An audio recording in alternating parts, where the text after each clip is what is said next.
Hello, everybody. Welcome back. Today is Saturday, and in August of 2018. And yesterday we tried to we attempted to define good and evil in terms of minor-plussism and pluminosism, right? But it did not work because we realized that we are still evolving, okay, in humanology, development of humanology. Okay, let's do it together. Let's come up with a very good definition of good and evil. How can we distinguish between good and evil? Yeah, yesterday we tried, but we failed. Okay, because hypothetic the the hypothesis of humanology is that gayism is something very evil. Okay, so we want to come up with a definition of good and evil, such that gayism fall on the evil, not good, not the good, but in the evil side. So, again, it's co-evolution. Okay, humanology is trying to capture this gayism, and he wants to devour and eat it, kill it and eat it. Okay, so it's a war between ideologies. It's not war between people. No, it's a bloodless war, ideological war. It's a debate, civil debate, and also scholastic investigation. Okay, so that's what we are doing here. All right. So let's redefine. Let's try again. Attempt to come up with a good definition that would put all this evil, hypothetically, at least supposedly, evil ideologies like gayism into the evil side. All right. So because what we realized yesterday was this. Uh,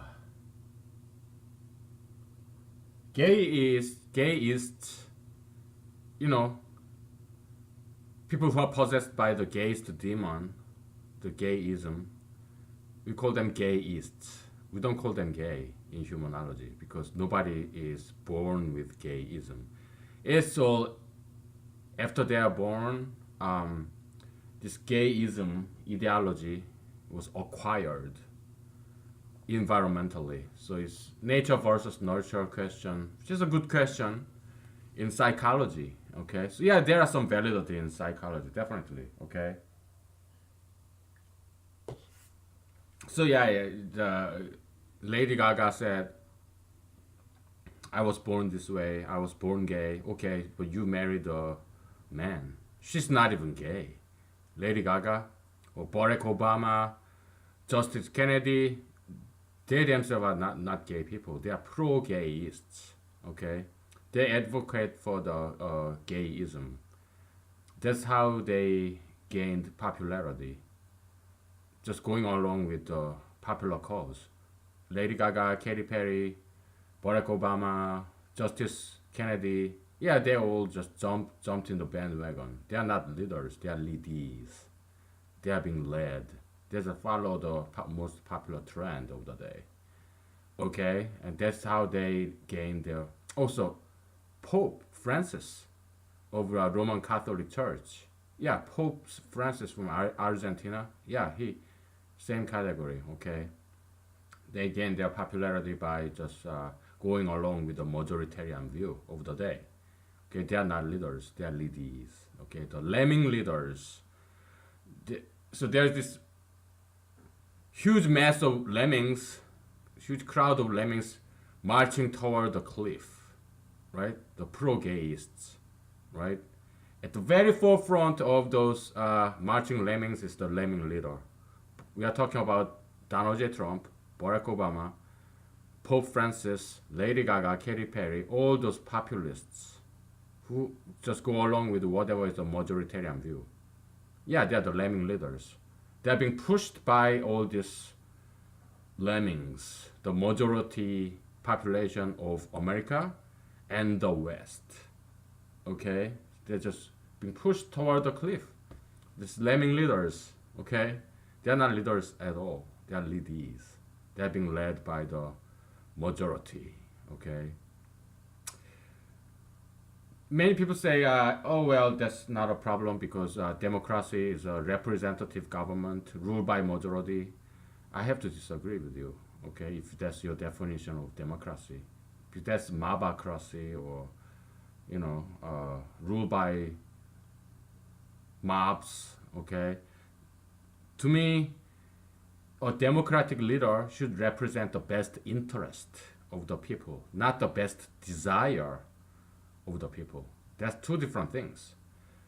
Think about your child. Let's assume that your parent or teacher, your student, your child, you have a student or a child. You don't just give them whatever they want because you as a teacher, as a parent, you know what's good and what's bad better than your child or your student because you are older and you have more experience, you're wiser, you're more knowledgeable. So yeah, you know better. That's why sometimes when your child asks you, give me some candies, you say no. It's bad for your teeth, it's bad for your health. So I'm not gonna give you candies. I'm gonna give you a carrot, broccoli, cauliflowers instead because they are healthier. Yeah, so that's what leadership is. You know better, so you don't always say yes to their demands. That's how a political leaders or organizational leaders should do. Okay, they should have a superior judgment, superior knowledge, and they should be very strong with some backbone. Okay, that's what leaders should be in a democratic country. So people elect you, and because not because you just say yes to everything, but because they trust your judgment, your superior judgment.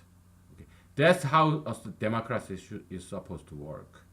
But it's not been like that for the past 20 years. Okay, and that's why America and the West is going down nowadays. It's plunging downward, spiraling downward. Donald J. Trump is no better leader than Barack Obama. I don't think so. I think they're equally bad. Barack Obama did some good things, and Donald J. Trump did some good things, but they're just not leaders. Okay, they go with whatever majoritarian view is because they are more concerned about their re-election than the fate of the nation. They don't care about the nation. They just want to be re-elected. Okay. Or elected for the first time. That's how all this nowadays U.S. senators, congressmen, and governors, state legislatures, that's just how they are everywhere in the country. Okay. It's sad. Okay, they would never say anything against the majoritarian view. No politician in America would dare to say against marijuana. Why? Because they are afraid. Marijuana is a hugely popular thing in America. Gay marriage. No politician ever say anything against gay marriage because it's something very hugely popular. Or tattoo piercing. No politician would say anything against tattoos and piercings. Or sugar fetishism. No politician would ever say anything against sugar fetishism. Okay. And what else? Yeah, gayism, all that stuff. So we're gonna come up with a definition of evil and good so that we can capture all those evil ideologies, supposedly evil ideologies. We're gonna capture them into one definition of evil. That's just a challenge. That's a challenge.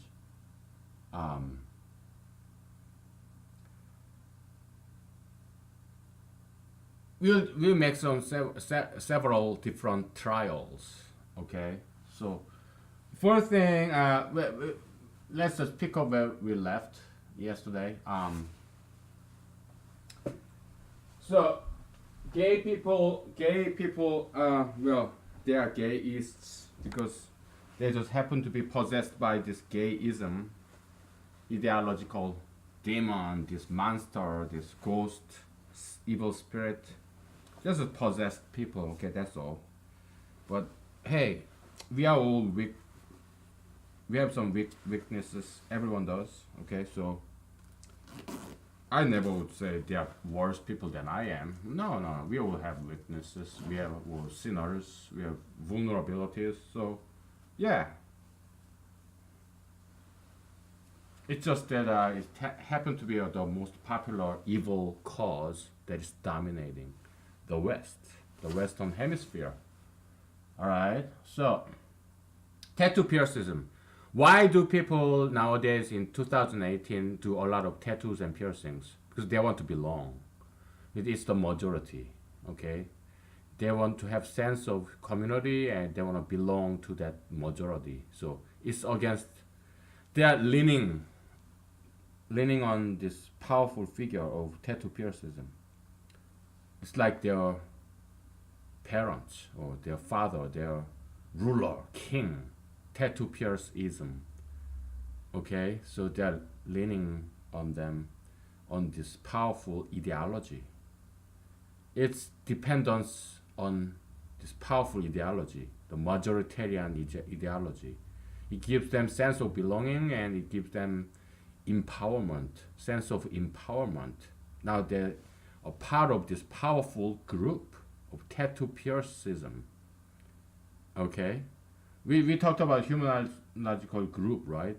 You have this rule, and you have this people, set of rules and set of people. That's a group, humanological group. It's an ideological group. Okay, so what's the rule of tattoo piercism? Get tattoo or piercing. That's the rule. Then you belong to this group of tattoo piercism.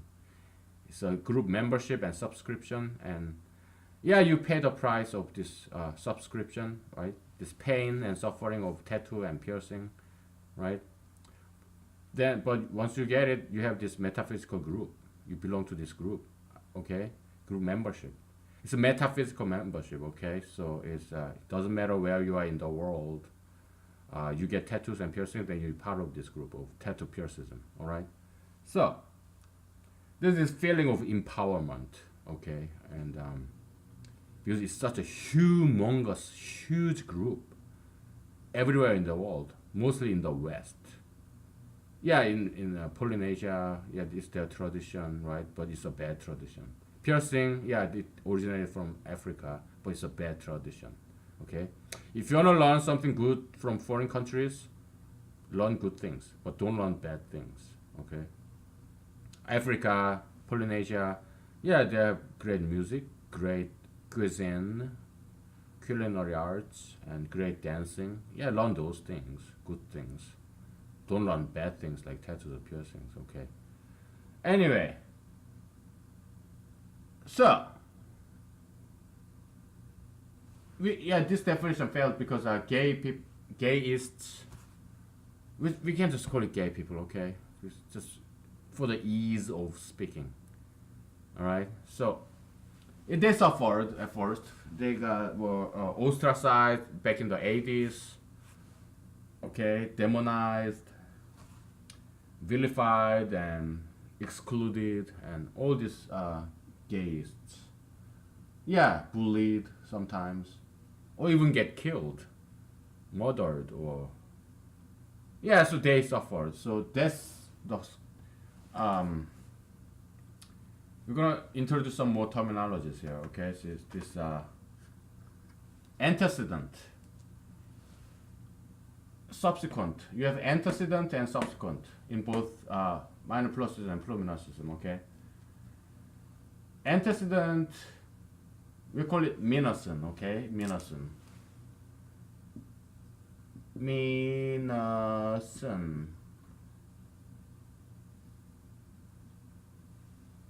Okay. We can call it a pluson. Okay. On is like Greek suffix. It means, like you have Pluton, electron. It ends with on, or phenomenon, right?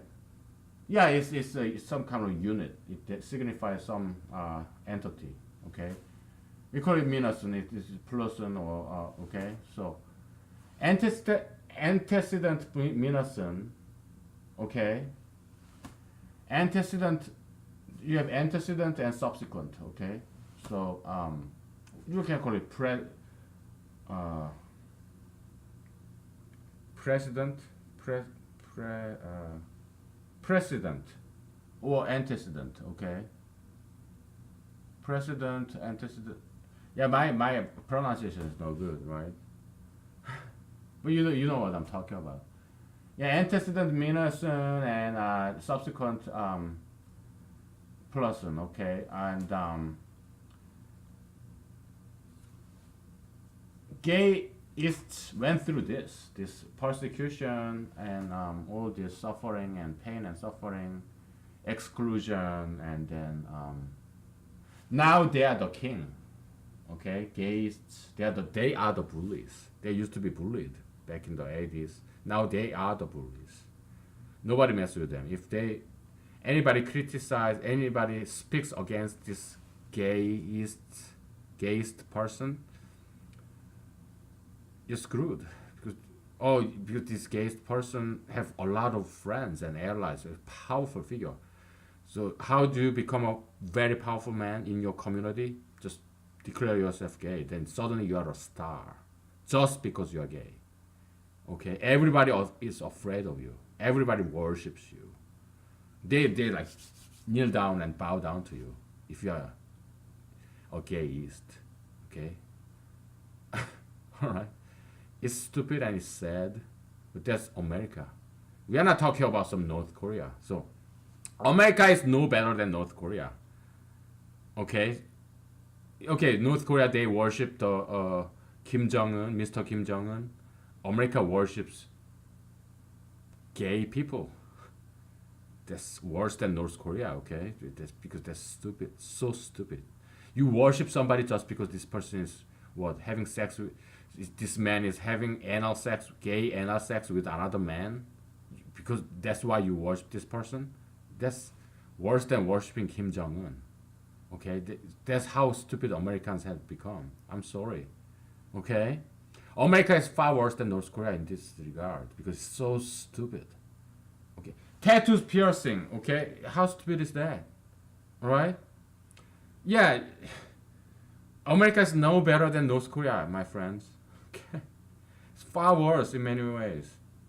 Or then probably some rednecks in America, they'll say, okay, you go back to your shithole country.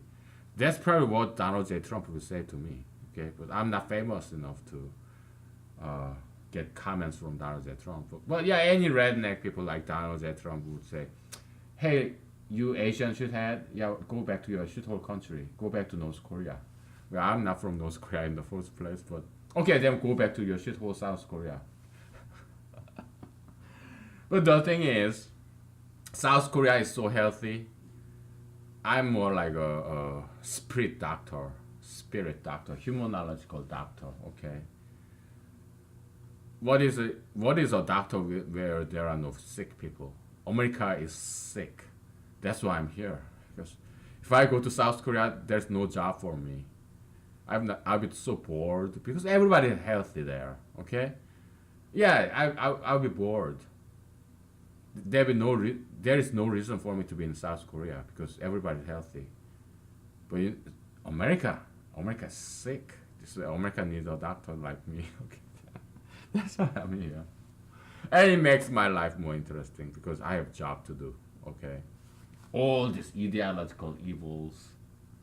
Yeah, I love fighting. I'm a fighter. Okay, so that's many times I sound very harsh because I'm a fighter. I'm a ghostbuster, exorcist. I fight demons and evil spirits. I never fight people. Okay. Yeah, I'm a ghostbuster. So actually, it's from Bible. Saint Paul said that our enemy is not people. It's spiritual warfare. Is our enemy is these evil spirits. Okay, that's possessing people. All right. So yeah, if gayism went through some hardship and now they are the king. Okay, so one hypothesis is this: if we sum up this Minelson and Pearson, and the net result is positive, if the net result is positive, then perhaps that's evil. Okay, even though Minelson came before Pearson, so it's a work and reward path. Even if that's the case, if positive is bigger than minus, then maybe it's something very evil. Because what gayism is enjoying nowadays is probably much more than what they suffered in the past. Okay, so what do gayists do nowadays? Okay, in Colorado, you have let's say in Denver, Colorado, beautiful city. I've been to Denver, Colorado for a week with my own time, live time, and my own money. Okay, I didn't make some excuse to the company I work for. Okay, there's conference, so give me some company money so that I can attend this conference. No, that's BS. Okay, I took my own live time and own money savings. It took me $1,000. That was it. I got it from Alaska. PFD was permanent fund dividend. Yeah, we get that in Alaska. Okay, so $1,000 a year. That's what I got, and I spent that money in 1 week vacation in Denver, Colorado, and it include $1,000 included round trip airline tickets and rental car and hotel. Okay, so that was just $1,000 for a week. That's a great deal. All right, so yeah, of course I paid my own Subway sandwiches. I love Subway sandwiches, and went to Walmart. You know, I think I bought vodka and drank in my hotel. I think, or was it whiskey? I don't know. The cheapest, okay. Yeah. So Denver, Colorado, beautiful cities. They're old and new. They're old monuments and buildings, and new skyscrapers. This trail, tram system. Beautiful city, wonderful people. Okay, one of the most beautiful cities in the world I've ever been to. That was Denver, Colorado. Okay, and why am I talking about Denver, Colorado? Because you know what I'm talking about. There's this Supreme Court, U.S. Supreme Court case about this baker. He makes wedding cakes, and there's this. Let's assume hypothetically, okay, there are 100 bakers. Okay, only one baker, 100 bakeries, 100 bakers in Denver, Colorado. There's this one baker who oppose gay marriage. All 99 bakers, the rest of them, they would love to offer a gay wedding cake for free because they worship gay people, gayism. Okay, they're like this. Gayism is the American God today. Tattoo piercism, sugar fetishism, yeah, they are the American God. It's a state religion. Gayism is state religion. It's a American religion. Okay, everybody in America are required to worship the gay God, the God of gayism, ideology of gayism. Everybody is required to worship and pray to and bow down to, kneel down to gayism. That is America today. It's unconstitutional, right? Because there's no separation of church and the church of gayism, the church of homosexuality, the church of homosexual orientation. That's American church, the official federal and state governmental church. Okay, and you speak against gay marriage, that's a blasphemy, sacrilege against gay God, the American national God. That's the gayism. You speak against it, then you will get excommunication. You lose your job. You may end up in jail. You have to close down your business. Okay, so gayism is American religion. Okay, that's unconstitutional. But Supreme Court justices, they don't care about Constitution. Okay, five of them at least. Okay, so Constitution is not what it was in their mind. It's they care more about their popularity. Okay, because why? I'm not judging them. I'm saying they are just like us. Supreme Court justices, they are not saints. They are former lawyers. Do you think how can former lawyers and saints, they're more like polar opposite, right? Yeah, Supreme Court justice, yeah, they're very ambitious people. They went to Harvard Law School, Yale Law School, right? Yeah, highly ambitious people. They don't have much morality in their minds. They are about their own career. They can only advance their career if only if they are popular. They do what other people tell them to do. Elites, they are good homework takers.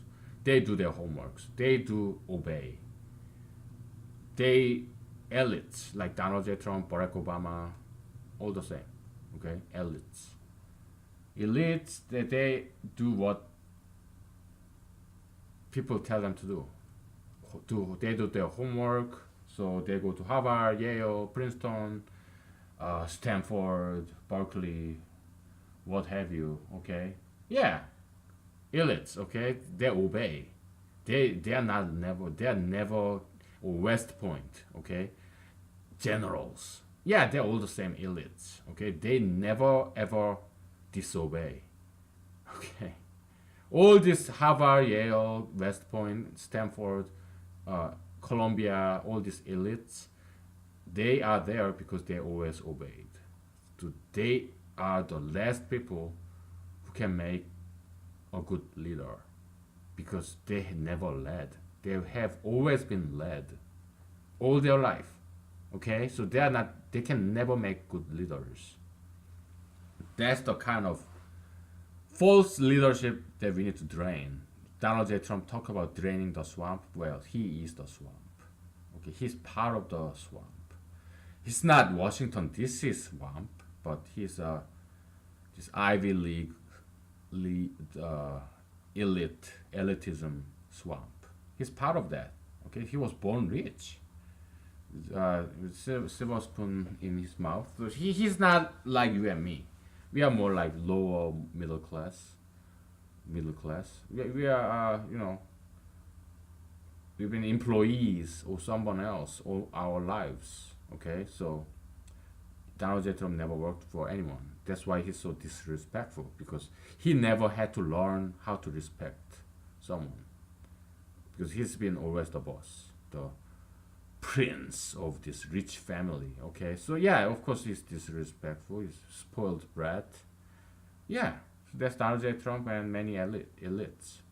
Okay, the generals in the army, in the air force, admirals of navy. Yeah, they're all the same. They went to West Point, were top school, whatnot, right? They're all the same, elites. Okay, so they don't really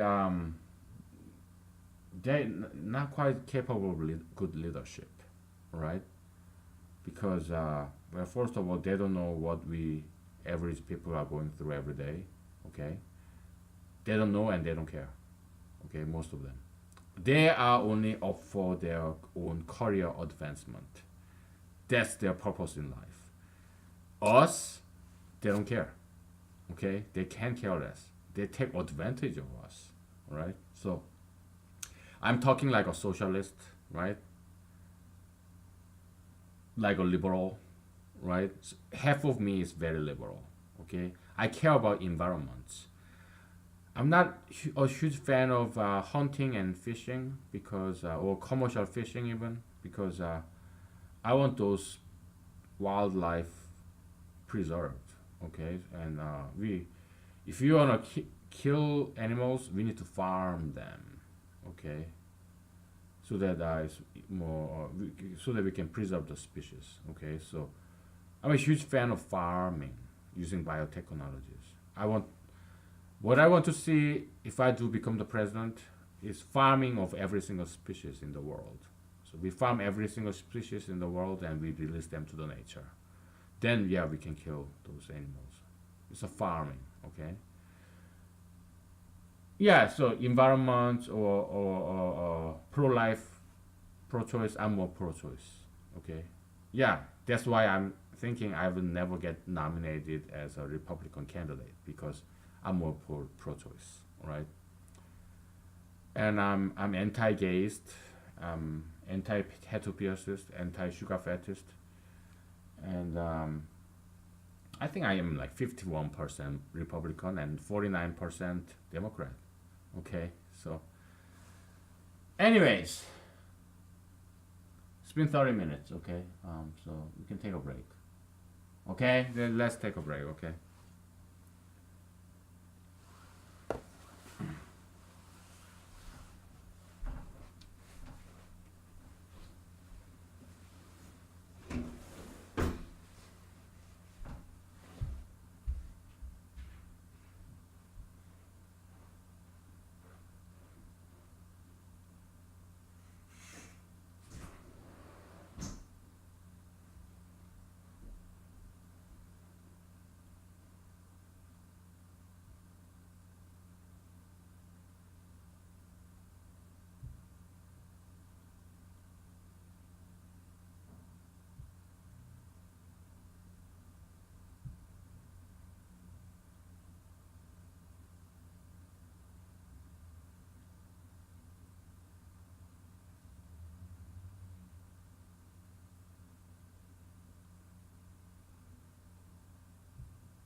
Okay.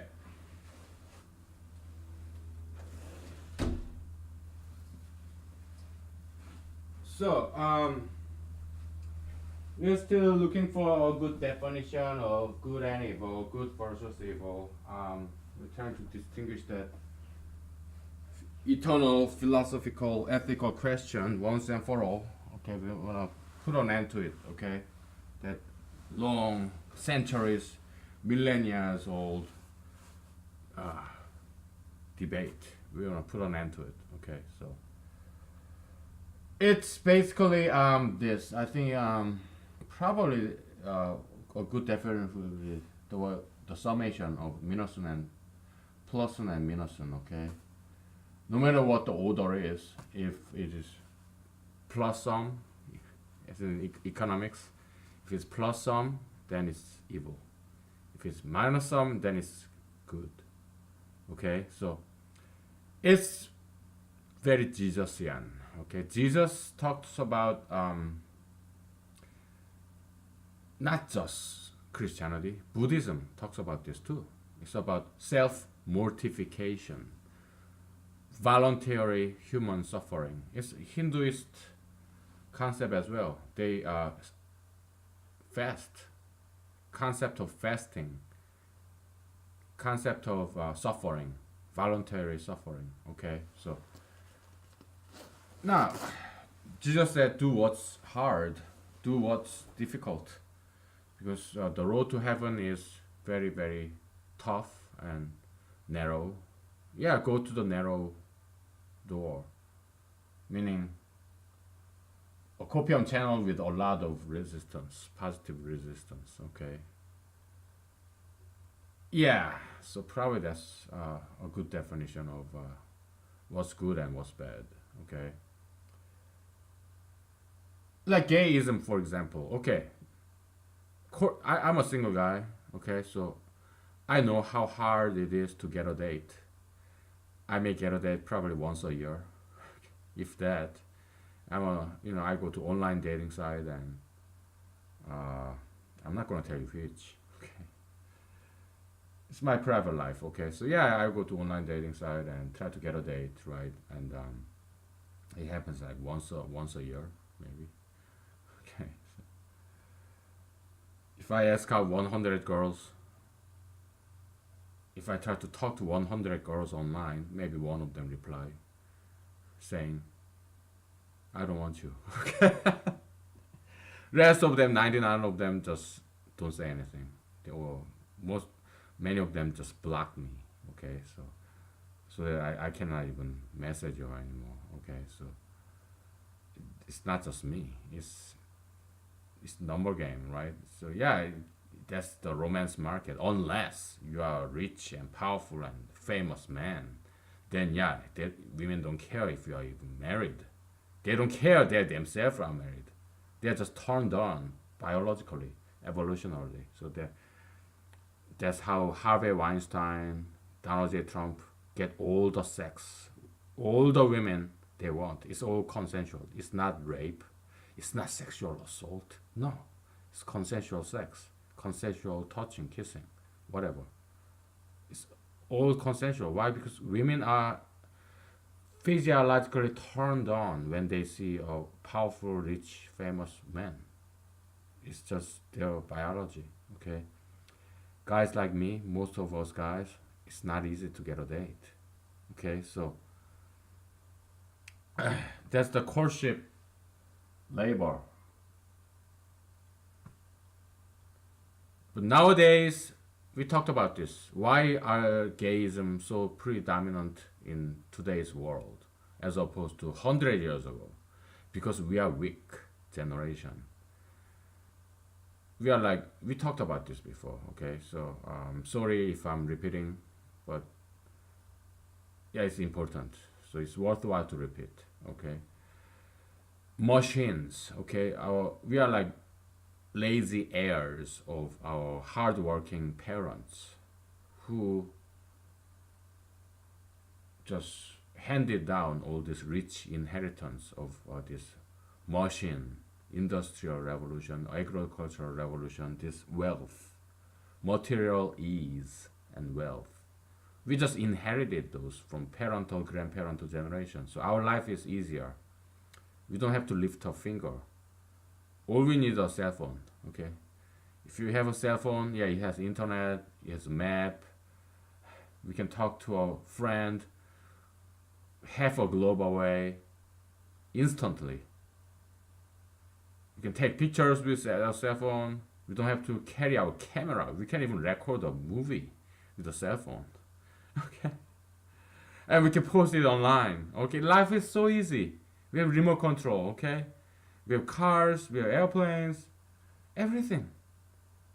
Okay. Life is so easy. So we are spoiled. We are weak. We are undisciplined.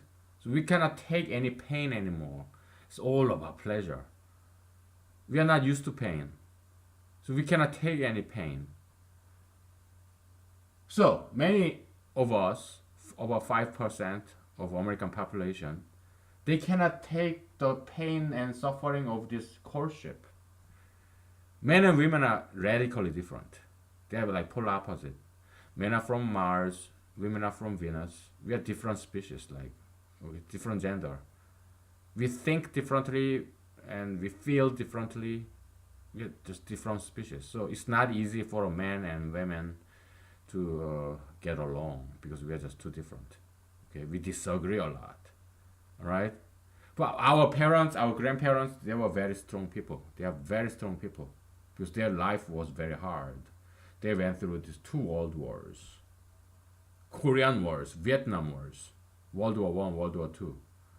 They went through Great Depression, upheavals, social upheavals. Okay, they fought against communism and all that stuff. Okay, very strong people. Our parents, our grandparents. So yeah, they can handle marriage.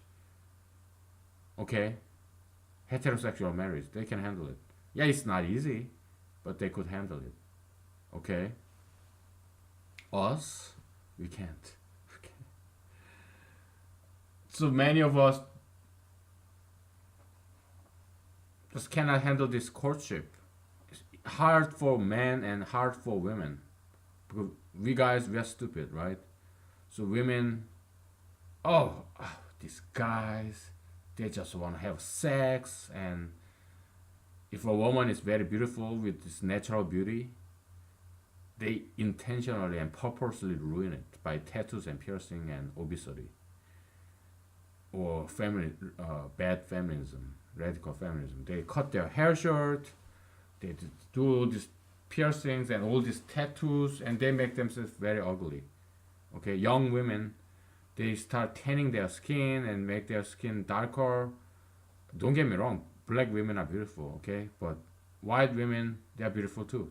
But they modify all this body modification. They make plastic surgery, like make like this ugly, right? Just like Ivanka Trump and the other daughter of Trump. I think they went plastic surgery and have make themselves very ugly, like huge boobs, like artificial, ugly, disgusting, right?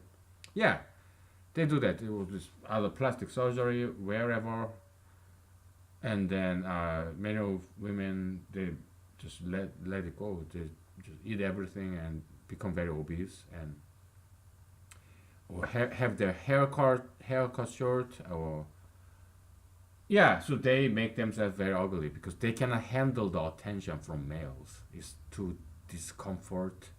It's too annoying. So they cannot handle it. So they make themselves very ugly. Okay. Men, yeah. So women, men, they are both spoiled in this generation. So many of us, give up this heterosexual courtship because it's just too hard for them. Okay, so because they are too weak to handle the pain of this heterosexual courtship. Okay, so yeah, many of us become gays, and it's an easy way out. Okay, so two guys, yeah, they understand each other perfectly because they are the same gender. Okay, so yeah, they are lonely. They cannot handle to get a girl. It's just too hard. So they get together. That's gayism, male gayism. Females, Yeah, it's too hard for them to be attractive. This weight of beauty is very difficult because you have to handle all this unwanted attention. They cannot do that anymore. So they tattoo themselves, pierce themselves, they become obese, have this hair cut short, or they have this breast cut short, cut out. Okay, they flatten their breasts. Okay, and so they are lonely and no man want them, so they just get together. There's lesbianism. All right, and it's sad. All right, it's so sad, and that's America now. Okay, and the rest of the straight people, they worship these losers. Okay, that's why pro-gayism is something so toxic and evil and something absurd, something worse than North Korea. Far worse. Far worse. Not worth, worse. Okay. Far worse, alright? So that's America, alright? And it's getting worse every single day. Because nobody's fixing it. That's why I'm running for president in 2020. But I won't even get the party nomination, okay? It's not gonna go anywhere. But hey, at least I'm trying, right? It's a good hobby. It's fun, okay? Because it's stupid. This lone man in Alaska running for president is something laughable as something stupid, and that's why I like it. I like it stupid. Okay, it's something outrageous. It's a hobby. Okay, why? People go. One of the hobbies, scuba diving or skydiving, rock climbing, is something very risky. They do it for fun as a hobby. They risk their lives. That's what we do. Okay, it's a hobby. It gives you adrenaline rush, and that's what I do. I'm too lazy even to go for camping. Okay, it's too much work. Running for president is just paperwork. Okay. Yeah, and it'd be nice if I do become president, and maybe I don't know. It's just hobby. Okay, it's not important. All right. So yeah. Gayism microscopically, yeah, it's pluminonistic path.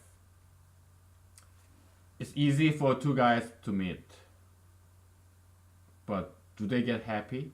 I don't think so. Why? Because they're still men. They're still Homo sapiens. Homosexual, but still Homo sapiens. They're still animal, half animal, biological beings.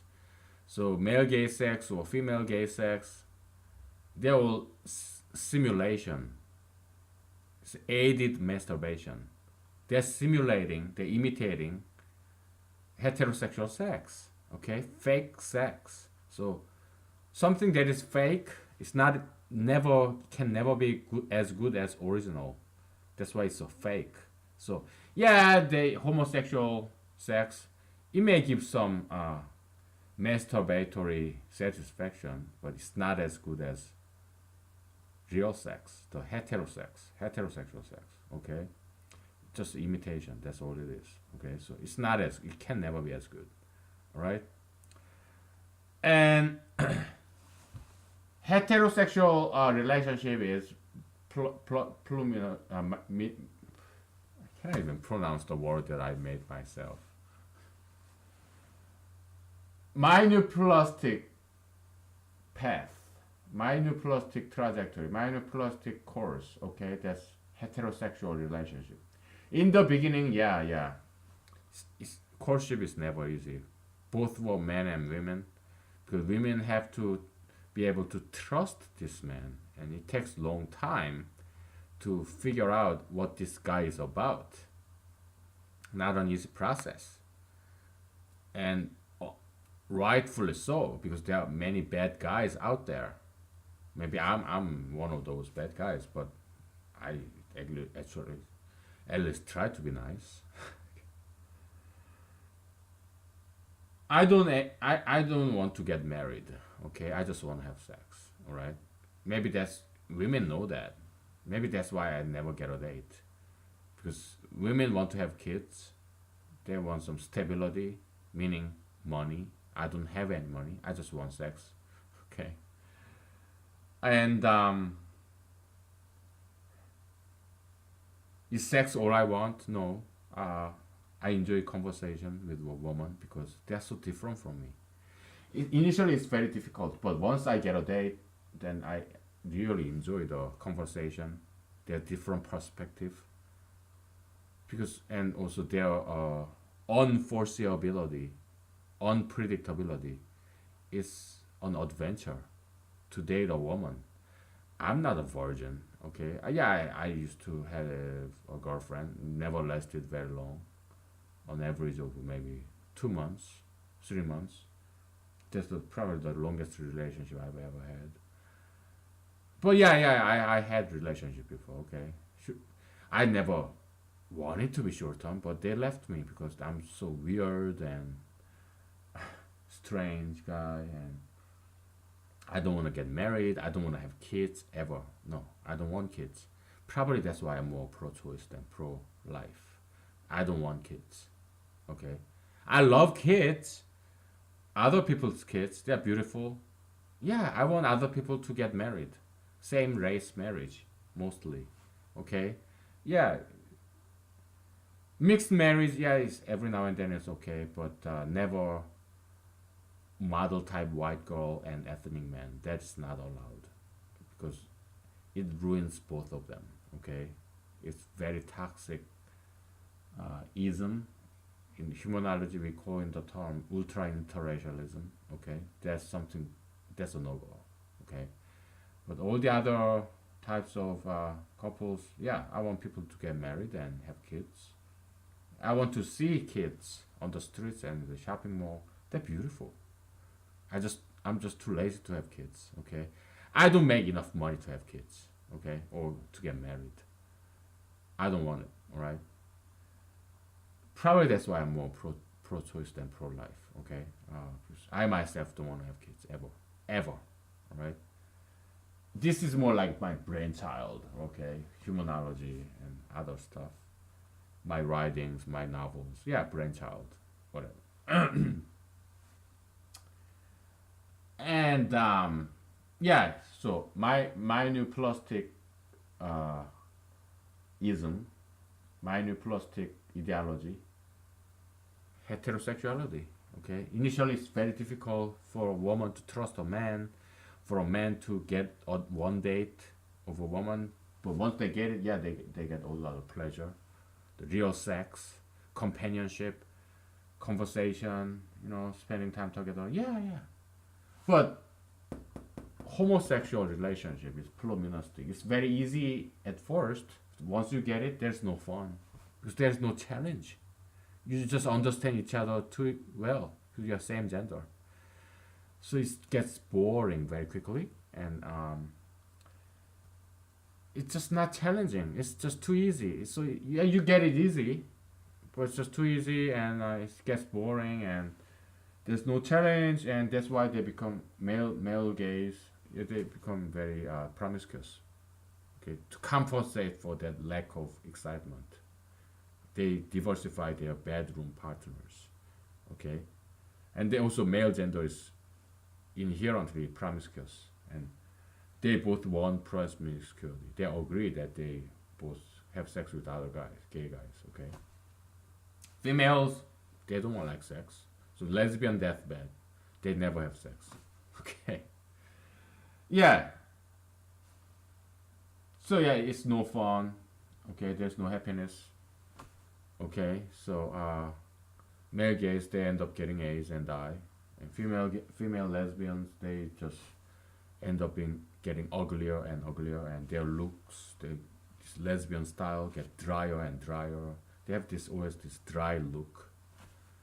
It's not because they are inherently ugly people. No, they were once very very very beautiful women, beautiful young girls. But gayism, lesbianism, or extreme feminism, that's the ugly, unclean spirit, and it possesses them. It's the style, lesbian style, or bad feminist style that is ugly, and they become one. Devil, this demon, and the possessed person become one. Okay, so but you can change. Okay, all you gotta do is unsubscribe from all those evil ideologies, and you start reforming yourself, reverting yourself back to the normalcy of straightism and yeah, just being go back to the traditional gender style, like women having long hair, sometimes makeup, and just one earring here, and skirts, high heels, maybe perfume, whatever. Yeah, the traditional women style. Okay, I'm not talking about traditional gender role. No, I want women to work. I do, because more women in office, the better. Okay, because I love women. I'm a man. Okay, so I want to see a lot of women in my workplace, on the streets, because if there is afterlife, humanology don't talk much about afterlife because it's not provable. It's provably unprovable. Okay, we can prove that it's unprovable. Let's go over real quick. Okay, so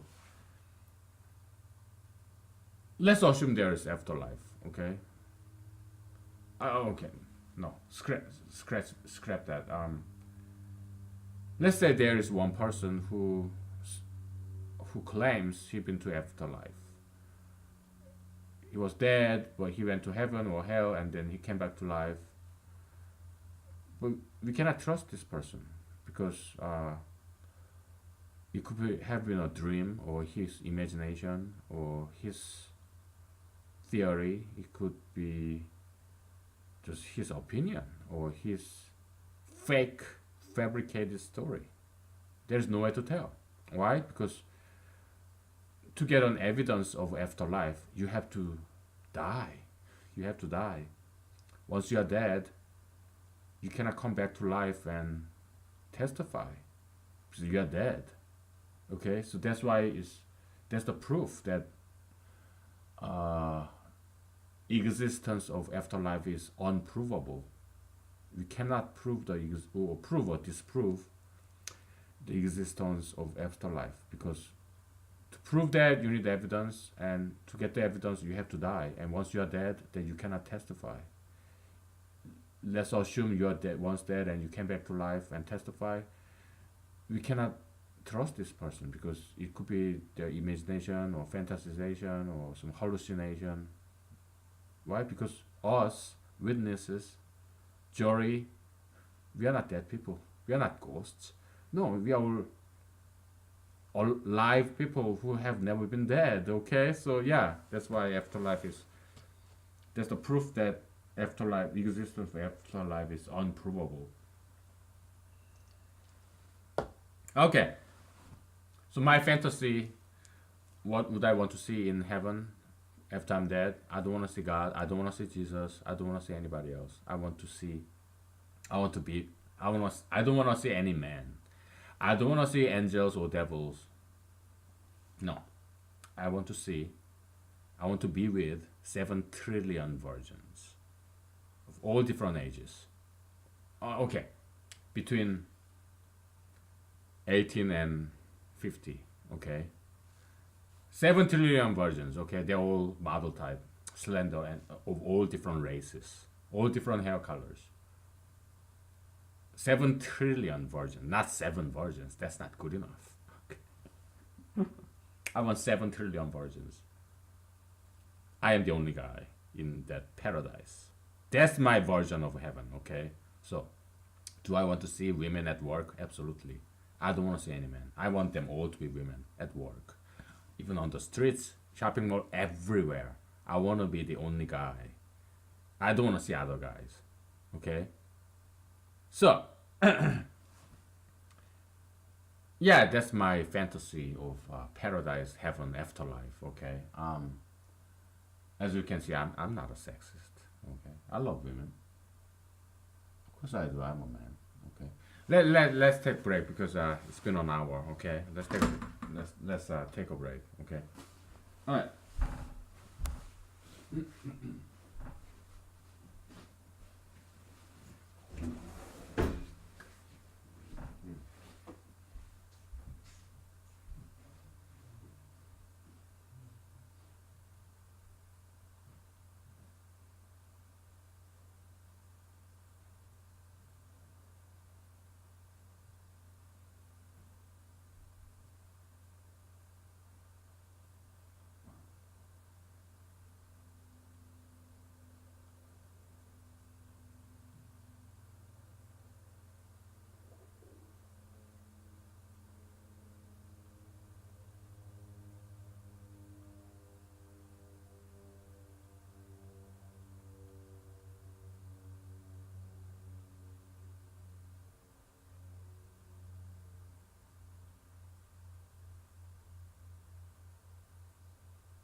Okay.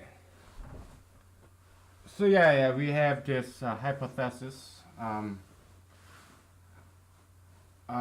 Okay. So microscopically, actually, this definition does work. We captured gayism in under this category of evil, this pluminousism. Okay, so easy at first, misery at last. Okay, and heterosexual relationship, yeah, it's difficult at first, but pleasure, happiness in the end. Okay, so yeah, actually that definition does work. If you look at individuality, in individual microscopic level, but in terms of this gayism in political level, yeah, they went through this monoplastic path, um, but then they enjoyed too much power. They became abusive, like a tyrant, dictator.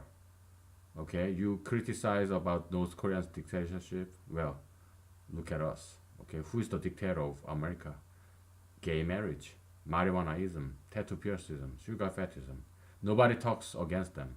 Those evil ideologies. They are the dictators, the rulers, absolute despots of America that no one dares to speak against except this one person, me, a loner in Alaska. Okay, I'm the sole dissenter. Maybe there are other dissenters too, but they're not outspoken about it. Okay, but I am very outspoken spoken about it because I have nothing to lose. So I don't judge other people for not speaking out because they have their kids, they have their wife and husband and family, their money, they have their businesses and career. Yeah, they have everything to lose. Me, I have nothing to lose. That's why I speak against all those dominant evil, dominant resident evils of America. Okay, because I have nothing to lose, right? So men who have nothing to lose have no fear, right? That's me, all right? And it's very religious concept.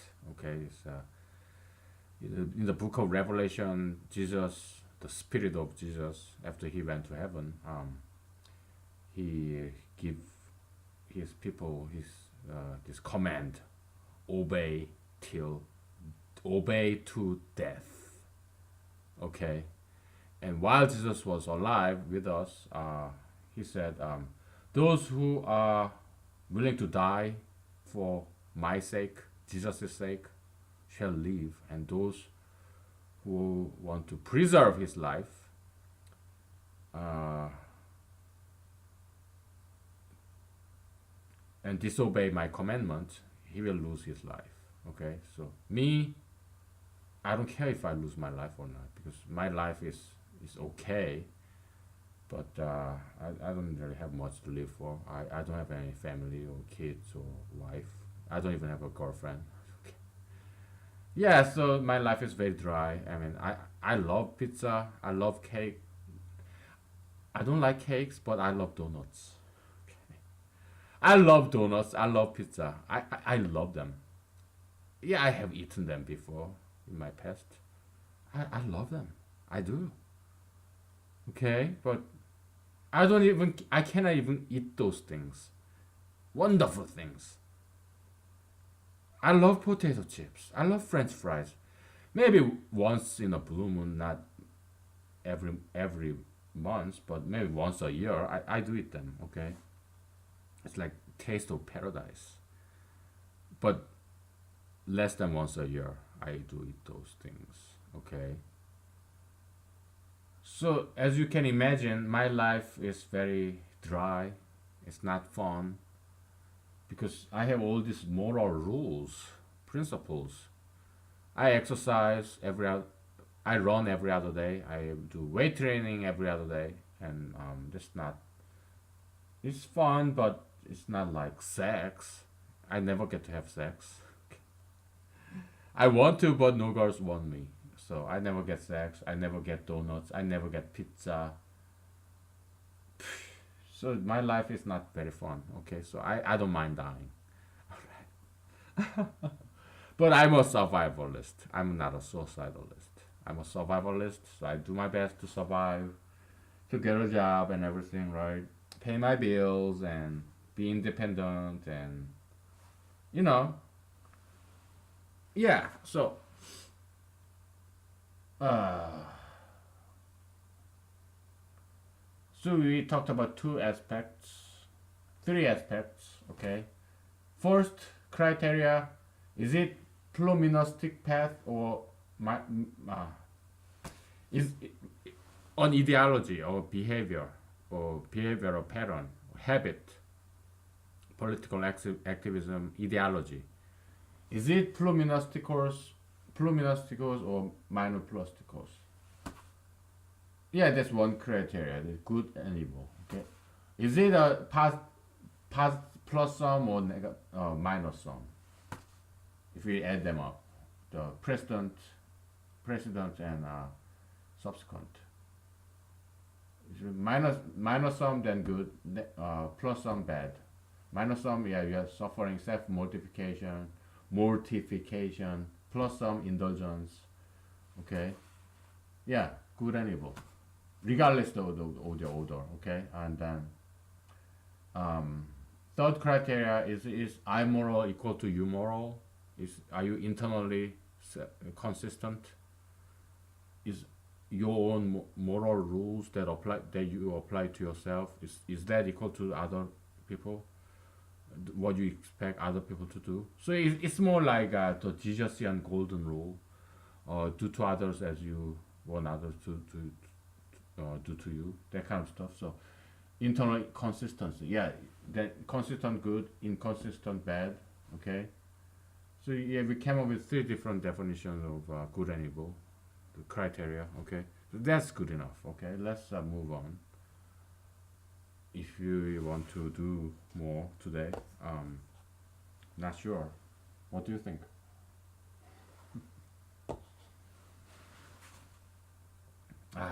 Is there anything else to talk about?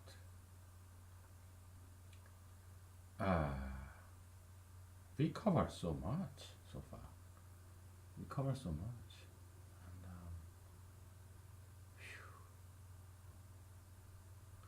And, okay, let's talk briefly about tattoo piercism, why it is evil.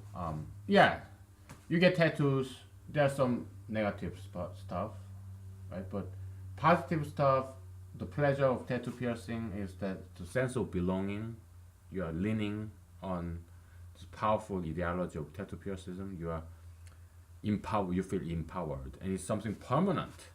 So yeah, small minus and huge plus. Yeah, this plus sum, so it's evil. Okay. But on top of that, we can do fourth criteria of good and evil. It would be logical analysis. Okay. People may say to me, "Oh, yeah, that's just your personal preference. I like tattoo, but you don't like tattoo, so don't force that personal belief on me. It's my freedom." So you're saying it's aesthetics, the sense of beauty. The beauty is to the eyes of beholder. Well, that's old maxim. Humanology's position is that that maxim is wrong. No matter how old that maxim, that proverb is. Not every proverb, age-old, time-tested proverb is a correct one. Okay? In the eyes of humanology. Okay? Beauty is something absolute. Okay? Beauty is not relative. Okay? So, I go to online dating site, right? And I see all these women. Okay? I look at their pictures. Okay? Guess what? The kind of woman that I think is pretty, beautiful, she doesn't just get messages from me. No, she get messages from everyone, every guy in that website, online dating website. Why? Because beauty is something objective. It's not something subjective. No, never. Okay, so we don't care how literary genius this woman is. If she's obese, we are not interested. We don't care how wealthy, billionaire, millionaire this woman is. No, we don't. We guys, we are visually oriented. We don't care about her job. Yeah, probably we prefer if she has her own job because we don't want to pay for her rent. No, me, I cannot afford to pay someone else's rent. So yeah, if she is homeless, no matter how beautiful she is, no. And I don't want to live with her either because I cannot afford to feed her 3 times a day. No, I don't want to go broke. But let's say there are 100 women and I go to dating website, okay? There's homeless women. Yeah, no matter how beautiful she is, no, I cannot date you because I cannot pay those things for you every single day, 3 times a day, every meal. No, I cannot pay your rent. No. Okay, so she's out. There's another girl who's very wealthy. She's a millionaire, billionaire, but she's obese and she's tattooed, pierced. No, I don't care how rich you are. There's another woman she's a literary genius. She's write this beautiful poem, the most beautiful poem I've ever read. But I don't find her physically attractive. She has this hair short cut and she's obese, she's tattooed, pierced. No, no, no, I don't want you. I don't care if you're Nobel laureate, Harvard, MD, PhD. No, that doesn't carry any weight to me. Okay, the kind of girl that every man likes, clean woman, no piercings, no tattoos, slender, long hair, natural, no plastic surgery, high heels, skirts, narrow shoulder, natural breasts, feminine. That's the kind of girl every man loves to have sex with. It's biological. It's nothing to do with metaphysicality. No, romance market. We talk about love. Okay, love is the one of the most overrated concept in human history. What's the other one? We talked about this before. I'll give you 10 seconds. What's the other most overrated concept in human history?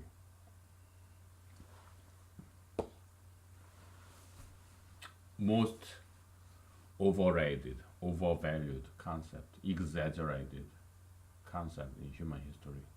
Love is one. What's the other one? If you ask me, freedom. Okay, we don't have any freedom. Okay, so we'll talk about love later. All right.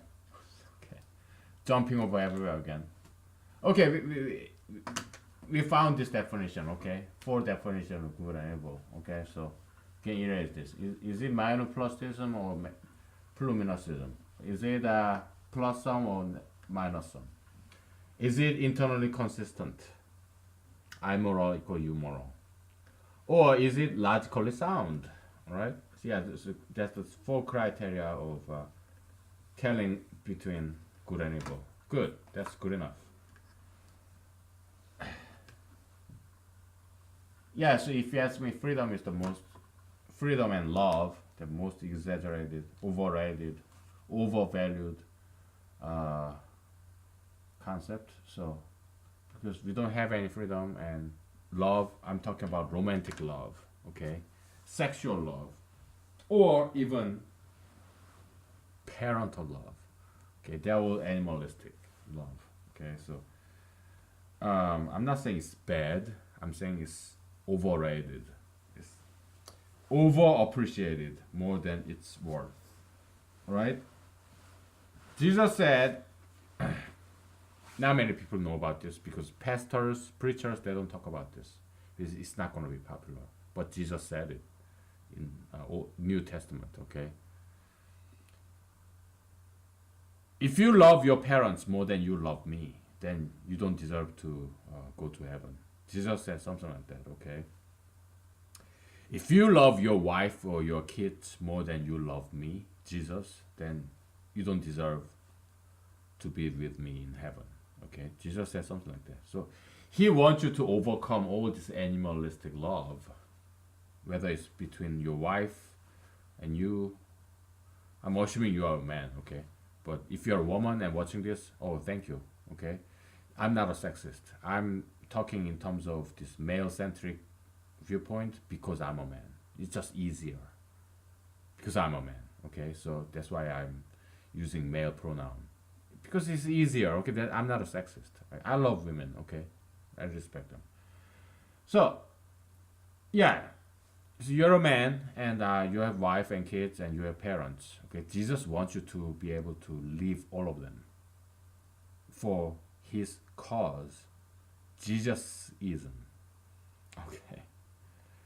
That is what he's asking you to be more like God and leave behind all this animalistic love behind. Okay? He wants you to, because there are times where there's this conflict of interest. Let's say your wife is doing something wrong. Jesus wants you to be able to correct her, even though your wife would hate you for that. Your parents, your kids, yeah, they're all human beings. Sometimes they are wrong. They do wrong things. Jesus wants you to object and protest when they are wrong, no matter how much you love them. Because Jesus said, I am the truth, the way, and the life. Okay? So truth is Jesus, Jesus is the truth. Okay? So justice. So if you have to do something that is correct, right, and just against your parents, your spouse, and your children. Okay? That's how humanology interprets those Jesusian teachings. Okay. Personally, I love it. I love Jesusian teachings. I'm a huge fan of Jesus. Okay. Yeah, I'm a huge admirer of Jesus. Okay, and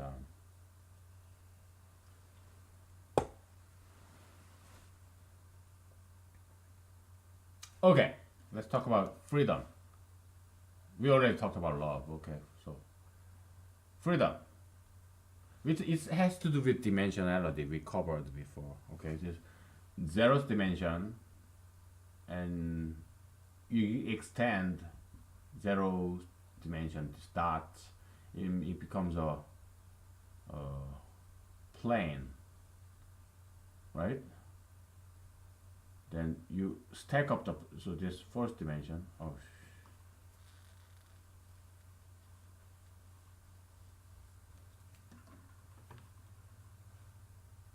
zeros, you have one dot, that's zeroth dimension, then a lot of dots becomes a line, that's fourth dimension, a line. Second dimension, you stack up, let's make it aesthetically pleasing. You stack up these lines, you extend these lines, okay, and you become a plane. Third dimension, man, we are running out of space, okay. Huh. You stack up these planes together, becomes a cube.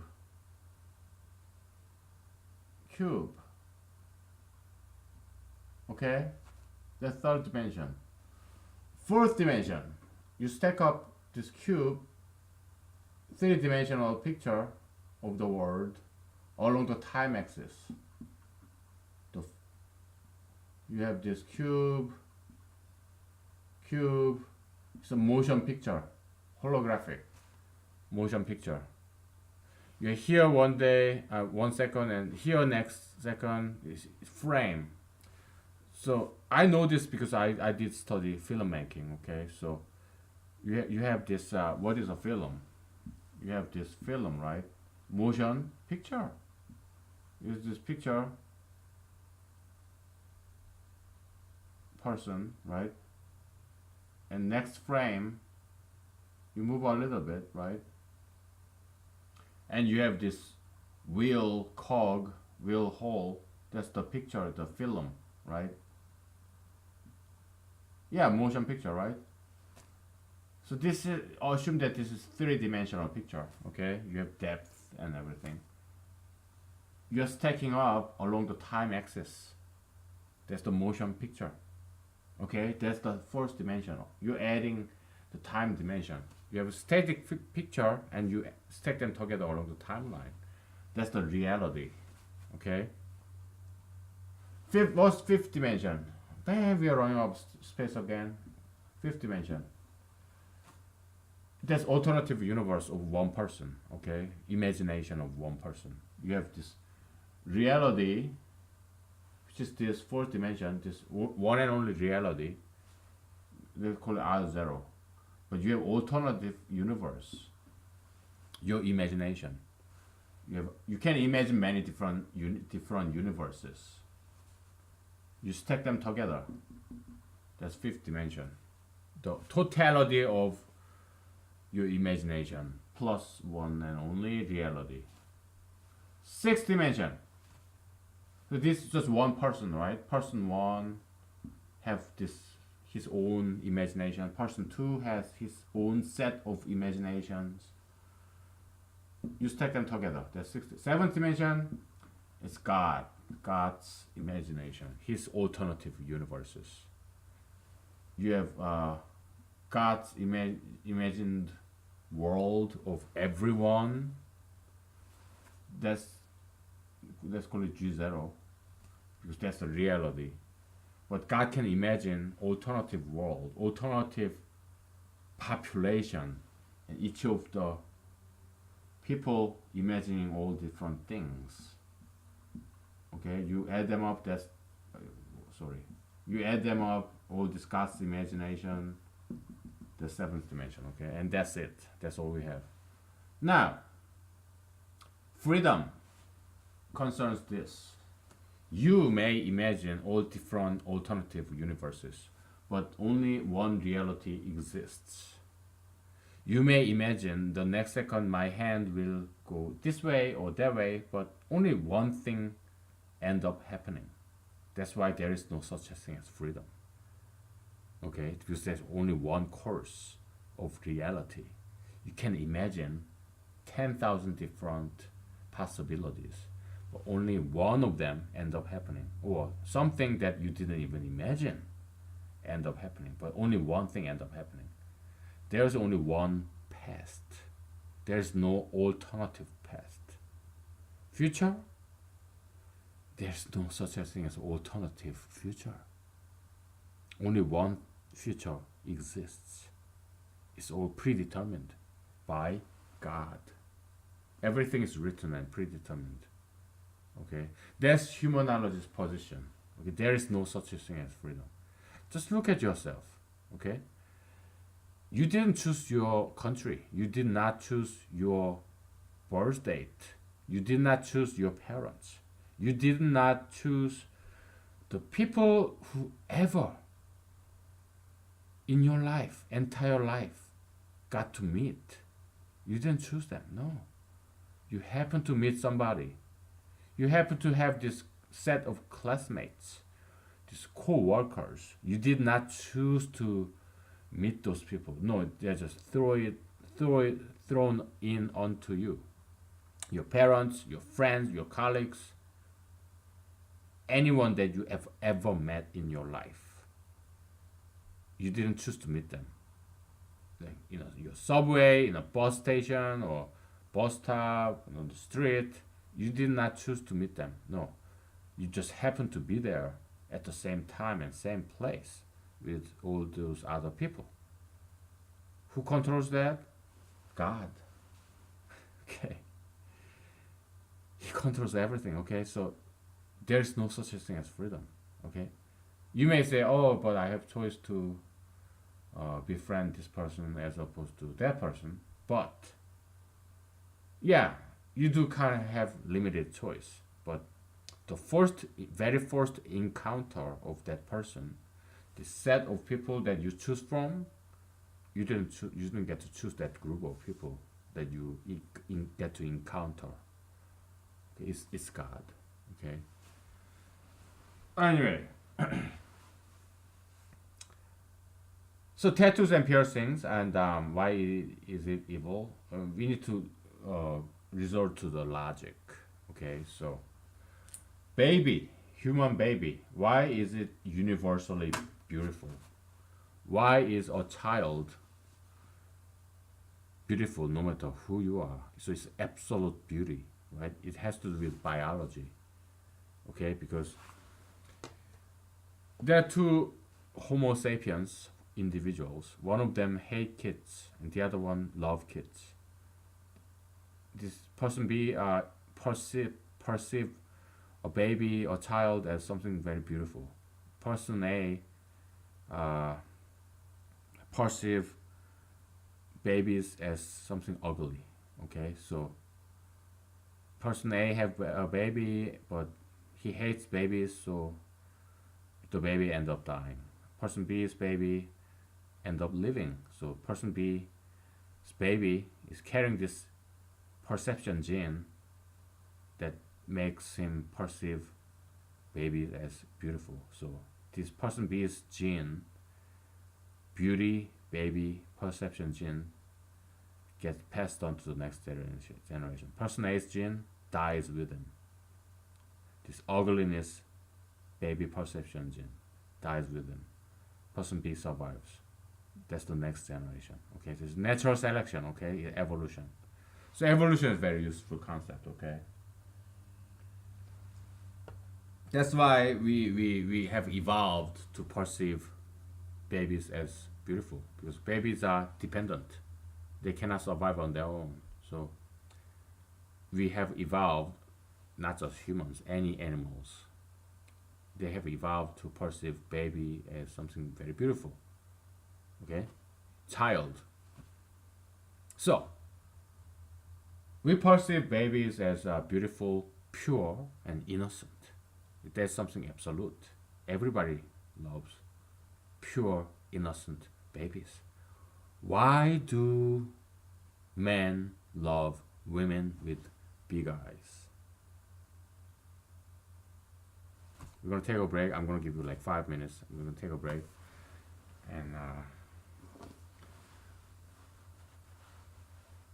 okay, you have 5 minutes to answer this question. Why do men love women with big eyes? Okay, 5 minutes. Okay, let's take a break. Break.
Okay, did you come up with an answer to my question? It's kind of easy, isn't it? It's not difficult. Also, it's physiological, biological. Okay, we are all born with these human eyes. Okay, then human eyes don't really grow in size. So when you're a baby, the proportion of your eyes, the ratio of sizes of between your eyes, your eyeballs, and your skull is not the same as an adult. Okay, eyes, babies, they have bigger eyes, meaning proportionally. They have small skull, small face. The size of eyes don't grow big. It's pretty much stay the same. Okay, but our skull, our face, it does grow in size. So proportionality of eyes to our face is bigger in babies than in adults. Okay, so if women have bigger eyes in proportion to their face, their skull, then they look more like babies. That's why we perceive women with bigger eyes as beautiful because they look more like babies. Okay, so yeah, honey, baby, that's a common appellation between lovers, right? Because we adults, we all perceive babies as something very beautiful. So if you have a lover, then oh honey, you're sweet like honey. Hey baby, you're as beautiful as a baby. Okay, so then what's the characteristic of baby? Look at their skin, clean skin, smooth, soft. Okay, that's baby skin, right? That's why we are attracted to women who look more like babies. With clean skin, soft, clean skin, blemishless skin, without any blemishes, any scars. Yeah, we guys are visually attracted, visually triggered gender. So when we see a woman who look more like babies, yeah, then we see them as very sexually attractive women. Though like young women, women with big eyes, clean skin, yeah, they look like babies. So we perceive beauty in them. Okay, that's why tattoos and piercings. Babies are not born with tattoos and piercings. Yet it's ugly. Okay, so that's why beauty is something absolute. It's not something objective. It's something biological. Okay. Yeah. So logically, we just uh, destroyed this age-old, this old misconception that beauty is the to the eyes of the beholder. So why did people come up with that maxim? It's an excuse. An ugly person, yeah, well, I'm not ugly. Maybe I'm ugly to you, but I'm beautiful to someone else. No, if you are ugly, then you're ugly to everybody. But the good news is you can make yourself beautiful. God is fair, according to Bible. Okay. If you exercise regularly and practice healthy diet, yeah, then you can be beautiful. What if you are tattooed and pierced? Well, save up some money and get rid of tattoos and piercings.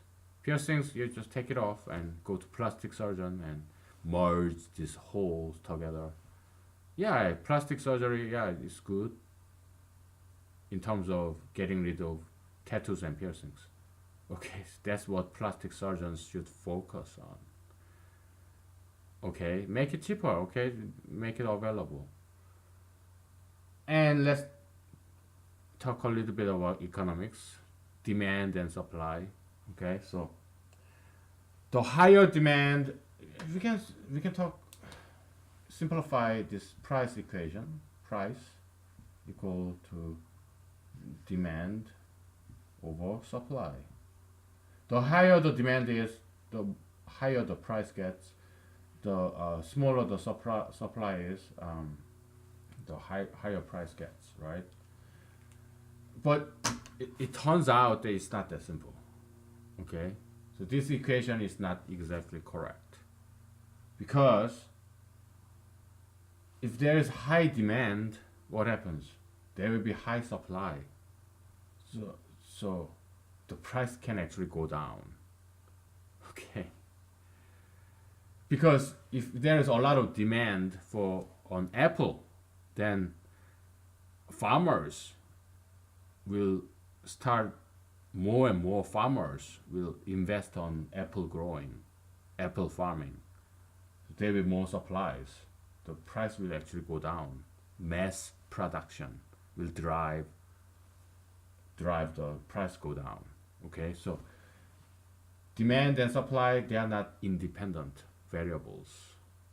Okay, there's more demand, then probably there will be more supplies because people want to make more money. There will be more investment of that to meet that demand, to make more money. Okay, so they are not independent variables. Okay, but this simplified conceptual equation. Okay.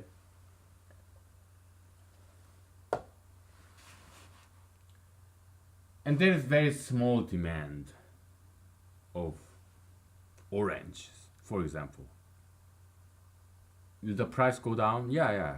Because initially there are a lot of supplies of orange, but if the demand happen because let's say there's this allergy or orange disease, whatever, so demand goes down, the price will plummet. But it doesn't end there. There will be less supplies of these oranges. So less demand lead to less supplies. So price will initially go down, but will go up again a little bit. Why? Because there will be less supply. Because there is less demand. So it will restabilize. The price of orange will restabilize. Okay. All right. Marijuanaism, yeah, is why is it evil? Again, logic. Okay, so marijuana impairs short-term memory formation capabilities. So and you cannot learn new things. You cannot form short-term memory. Then you cannot form long-term memory. It's perception, then short-term memory, then long-term memory. Okay. Yeah, so psychology, I learned that from psychology, and it has some good knowledges in there. Not every psychology is just garbage. Yeah, there's some valid points there. Okay, perception, short-term memory, then long-term memory. Okay, so if you cannot form short-term memory, then you cannot form long-term memory. If you already have long-term memory, marijuana will not erase your long-term memory, but you cannot. You're not gonna forget old memories, but you cannot learn new things if you smoke marijuana. Okay, so that's why it's bad. Because in humanology, it's about rebirth. Just like Jesus said, you have to be. You wanna live forever. Live life. I have life. Live means happiness, right? The common colloquial meaning, right? Yeah, so Jesus said to live forever, meaning to be happy forever, you have to be reborn. Humanology interpretation of that is you have to learn something new, right? Start a brand new career, or because if you do something for a while, it gets boring. You're good at it, and that's why there's no challenge. You already know everything in that area, so you are not happy. It's not fun. There's no my new plastic course. Challenge, pain, and suffering, and then pleasure. Overcoming the obstacle. Okay, because you know everything about. For me, like computer programming, there's no challenge, so it's boring. Okay, but in lawyer job that I'm trying to get now, Oh, I have a lot to learn, pain of learning, then accomplishment. Okay, yeah, my new plastic path, right? Happiness. Okay, so I'm a Christian who actually do what Jesus tell me to do. I live Jesus. Okay, I live and breathe Christianity. Okay, so I think I'm a true Christian, although I don't go to churches very often. Okay, because I've read Bible 3 times. I'm 40 years old, so if I go to church, they say things that I already know, or they say something wrong. Okay, something I know to be wrong. So yeah, there's no point of me going to church, and yeah, so I don't go to churches anymore. But I am a Christian. Okay, independent, underground Christian, subway Christian. Okay, but if you are not, if Christianity is something new to you, yeah, then I do encourage you to go to churches. They're good mostly to learn about Bible and learn about Jesus, and or you can just read Bible yourself. Okay, but yeah, I love churches. Okay, but it's just that I grew out of it. I graduated from it. And political meetings, yeah, it was at first challenging and exciting, but nowadays I don't even go to political meetings anymore because I grew out of it. I graduated from it. Okay, I learned pretty much everything that they have to teach me. I learned already. Okay, so it's not exciting anymore. So I stopped going to political meetings. Okay, and my political campaign, well, it's a hobby. Okay, me running for president. Well, it's a hobby. It's not too serious. Okay, and I'm just doing what I can. Yeah. So statewide, yeah, I went to radio talk shows. I published a lot of articles in the local newspapers in the state. But so I try to go to national stage in my politics called ambition. I wrote to a lot of national political magazines and newspapers. None of them published my articles, so I called it a quit because there's just no point of just keep submitting articles to them because they're just not gonna publish it. It's okay. So yeah, forget it. So my political ambition is put on hold for now because I'm focusing on getting a lawyer job. Okay, so once I, if I do get a lawyer job, then I will focus on doing lawyer job. It's steep learning curve at first, right? And then if I don't get a lawyer job, then I go back to computer programming. I'm okay with it. Okay, so I'll get a brand new computer programmer job somewhere else, and because I quit my job about 2 weeks ago, and then great people, it's just time for me to leave because been doing that for so long. But getting a brand new computer program job somewhere else, yeah, it'll be fine with me because new people, new environment, so it'll be fresh, somewhat. Maybe new programming language, new projects, new area of computer programming, and I'll be okay with that. Okay, so yeah, I'm a survivalist. Okay, I do whatever I can to survive, and so okay, it's been almost 2 hours. Okay, let's call it a day. Thank you. Bye. Thank you. Thank you. Thank you. Bye.